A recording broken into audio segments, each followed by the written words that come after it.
Tonight, you'll fall asleep with a screen on your chest and a light on somewhere. There has never been a single night in your life that was completely dark. Mine were all completely dark. Every single one of them. My entire life.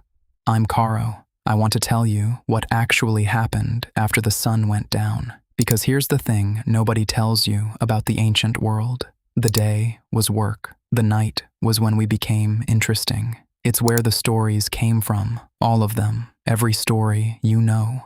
It's also where the babies came from, which I will get to, unfortunately. And if you were unmarried, the night had a very specific job for you. 14 hours, no light, no door. Here's how we spent them. It starts earlier than you think. When the light goes, everything comes in, not because we were frightened, because out there, after dark, you are food. Everything that hunts us hunts better than us in the dark, all of it. So the fire is not decoration. The fire is the wall. Torg built it up every night before dark, always higher than it needed to be. Nobody ever once told him to stop.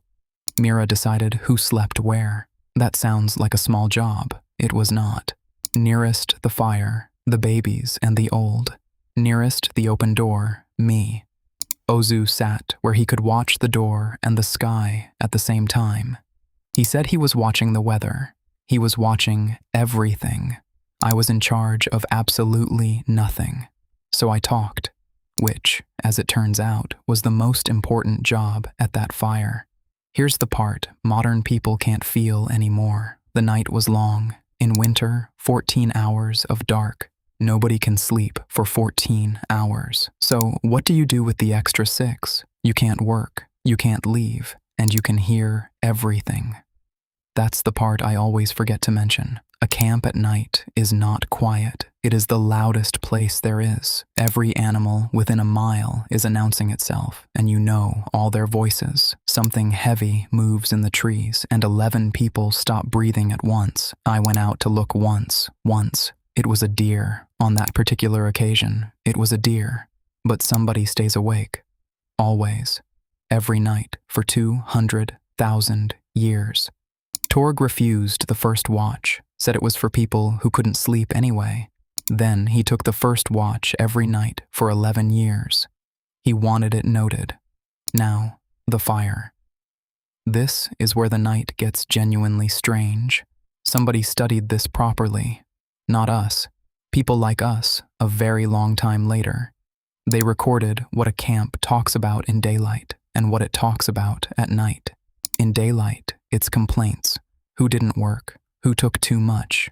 Land, food. After dark, at the fire, more than 80% of it is stories. Same people, same day. The light decides what comes out of your mouth. You can't work in the dark. So the only thing left to make is meaning. Every god you have ever heard of started as something said at a fire at night. Ozu told the same 6 stories for 40 years and never once told them identically. That is not a flaw. That is how a story stays alive with nothing written down. And we had light we could carry. A hollowed stone, animal fat, a twist of moss. One was found in a painted cave, 17,000 years old and still greasy. The paintings are in the deep dark. You cannot see them without carrying fire. And in moving firelight, the animals move. That is not an accident. That's the point.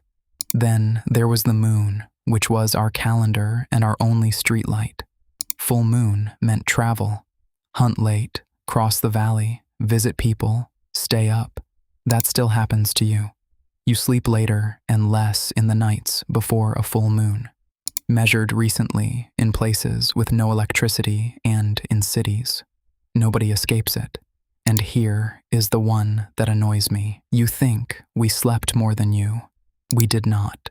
Camps living the way mine did sleep about 6 or 7 hours, badly, on the ground, in the cold, with somebody's foot against my back. Mira put the babies by the fire and me by the door. I complained for years. Every baby in that camp lived through the winter. I have stopped complaining because everybody slept in one room. Everybody. That was the entire design. Your private bedroom is about 200 years old. Ours was one hide floor, which brings me, unavoidably, to the couples. We did not sleep the way you sleep.